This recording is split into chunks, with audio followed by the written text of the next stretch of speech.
ربنا وأدخلهم جنات عدن التي وعدتهم ومن صلح من آبائهم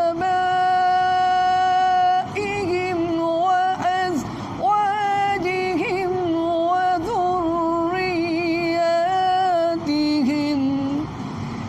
إنك أنت العزيز الحكيم.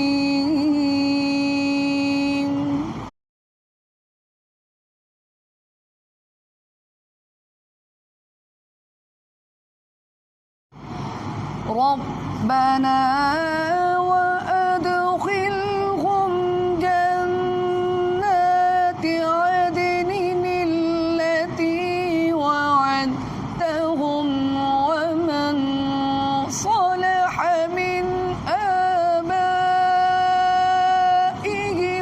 وأزواجهم وذرياتهم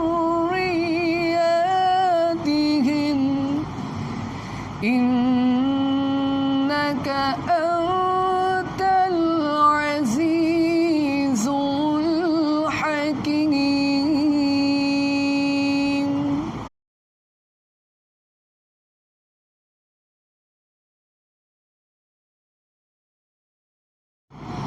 ربنا